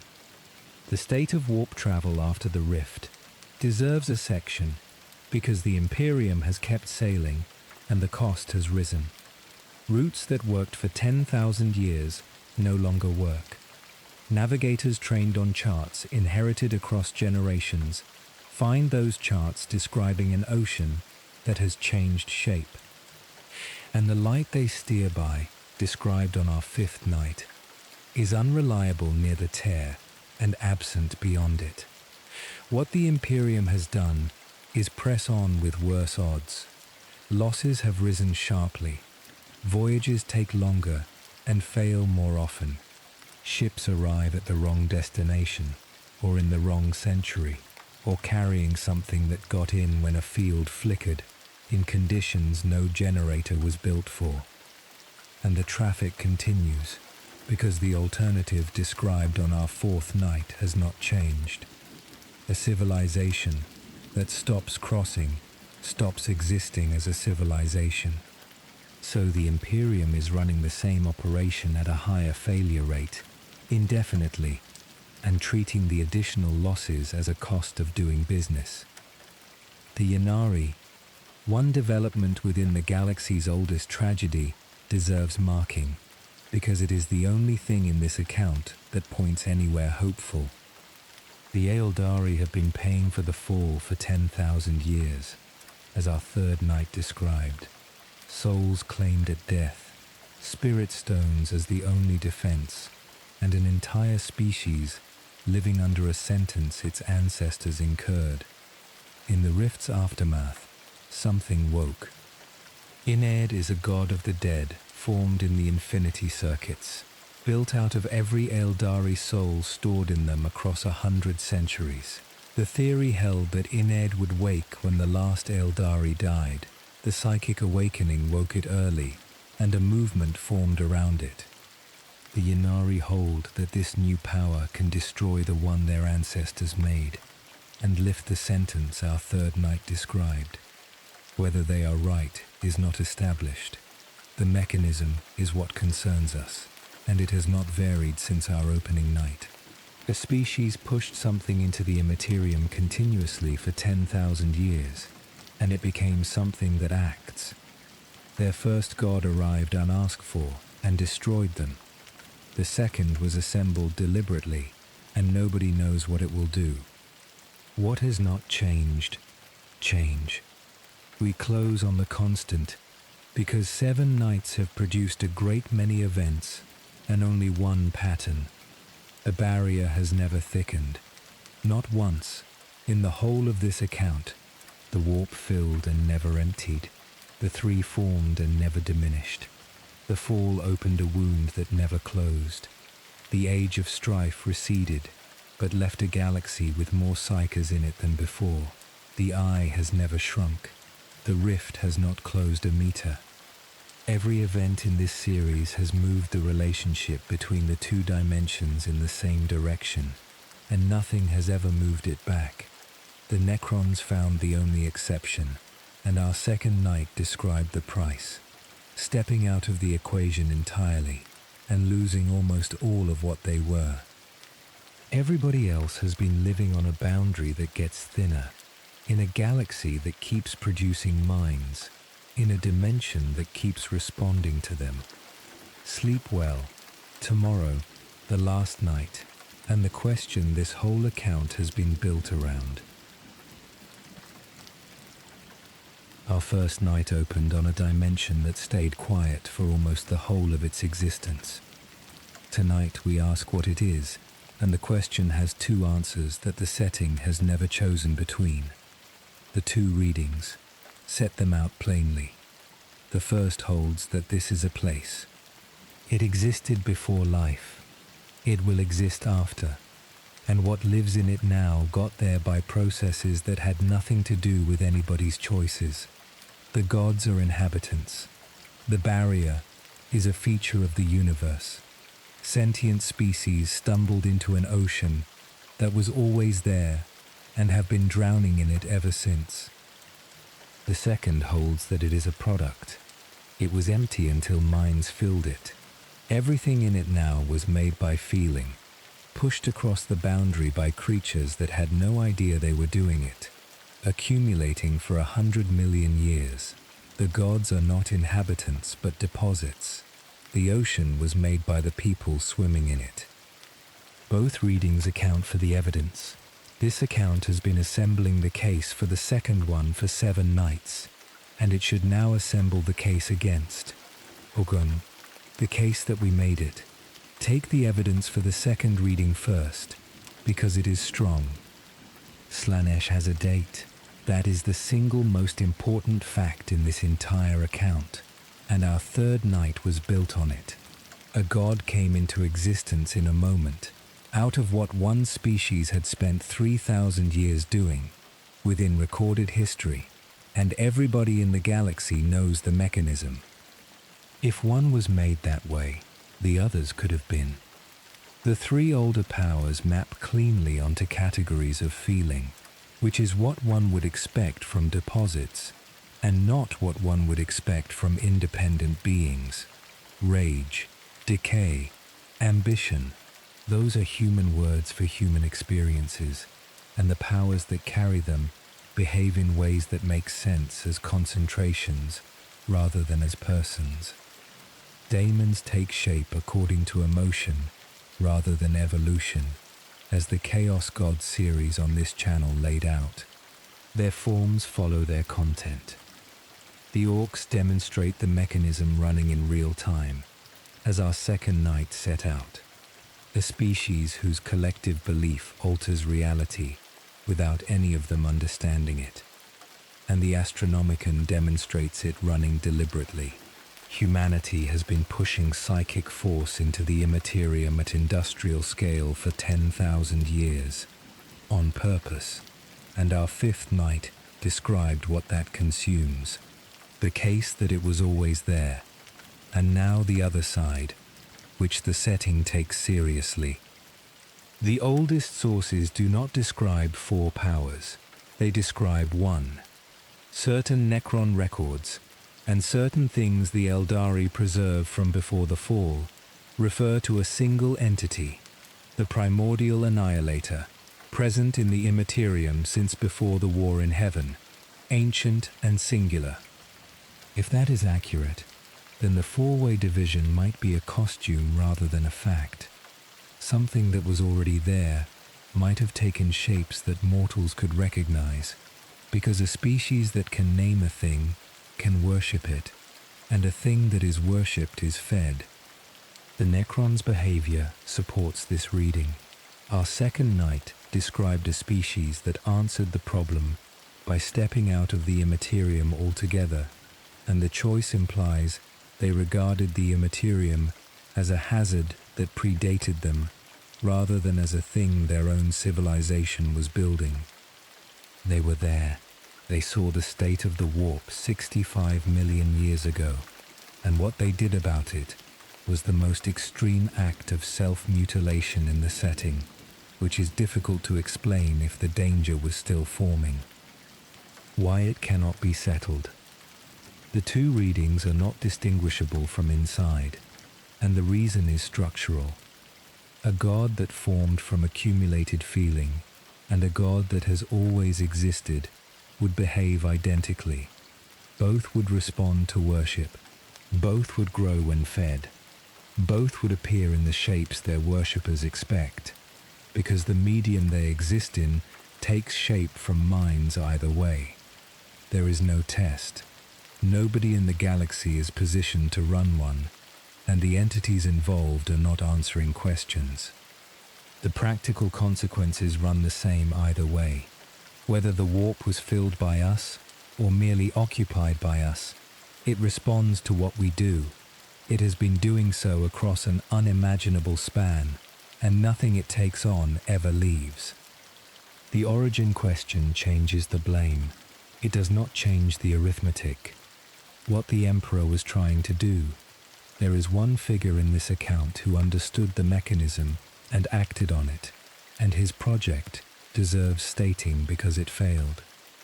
The Emperor's plan, insofar as the setting reveals it, ran in two directions at once. He was building the webway extension beneath the palace, a human road through a sealed network, which would have removed the need to cross the open Immaterium at all. Travel without navigators, travel without Geller fields, travel without the arrangement described on our fourth night. And he was suppressing religion, the imperial truth, enforced across the Great Crusade, held that there are no gods and that worship is superstition. Read the two together, and the strategy becomes visible. If minds fill the warp, and worship is the most concentrated form of that filling, then a galaxy-spanning atheist state stops feeding the powers. And if humanity no longer needs the Immaterium to travel, then exposure to what is already there drops to nothing. Both halves failed. Magnus wrecked the Webway project, as this channel described in the Space Wolves account, and the Emperor's own Imperium made him a god within a generation of his death, which produced the largest religion in the galaxy, pointed at the one man who had spent his life explaining that religion was the problem. What 10,000 years of worship has built? Which raises the question this account has been holding since our fifth night. 1 trillion people pray to the Emperor every day. They have been at it for 100 centuries. The ecclesiarchy is the largest institution in human history, and its entire function is the organization of that worship. By the mechanism this series has described across 8 nights, that is a very large amount of psychic force pushed into the Immaterium, aimed at one figure, sustained for 100 centuries. Something is being fed. The setting does not say what. There are indications the Emperor's presence has been reported in ways that resemble intervention. The Sisters of Battle produce effects on the battlefield that nothing else explains, and the living saints described elsewhere on this channel are difficult to account for without something on the far side responding. Whether that is the Emperor, or something wearing his shape, or a concentration forming the way the Four formed, nobody in the setting is positioned to say. The mechanism has no interest in intent. The Eldari did not intend Slanesh. Nothing in the process requires anybody to mean it. Talat now state the shape of the whole account. A dimension existed, empty and quiet, for the overwhelming majority of its history. Life arose, and the dimension began to take shape from it, at a rate no observer could have detected inside a single life. A galactic war fed it for millions of years. 3 concentrations formed. 60 million years passed with nothing to interrupt them. A civilization at its height fed it for 3,000 years with something more concentrated than anything before, and produced a 4th in a single moment that killed nearly all of them and opened a wound still standing today. Humanity inherited the resulting galaxy, built a civilization that depends on crossing the thing, and has been sustaining that civilization by feeding a beacon 1,000 lives a day. And 10,000 years later, the barrier tore across the whole galaxy, and half of it went dark, and psychic activity rose everywhere at once. None of that was planned by anybody. Every stage of it was the automatic consequence of minds existing in a universe with a dimension that responds to them. Good night. There is a beach nobody has ever stood on. On one side is everything solid. Worlds, stars, the long, slow physics of matter doing what matter does. On the other is an ocean with no floor, made of what everything that ever lived has felt, and it has been rising since something first felt fear in a universe that had never held any. For most of its existence it was still. Nothing was in it. Nothing had put anything there. Then something somewhere wanted to keep living, and the water moved. It has been moving ever since. Every fear, every appetite, every prayer, and every act of cruelty across 100 million years has gone into it and stayed, and what gathered in there woke at last and began reaching back. Tonight, across a galaxy, 1 trillion people are afraid. Somewhere a fleet is crossing, held together by machinery nobody has ever been able to explain. Somewhere 1,000 psychers are being consumed to keep a light burning, and overhead, on every world, a tier that nobody can close runs across the sky. The tide is still coming in. Nobody made it come. We only kept feeding it. Good night, my friend.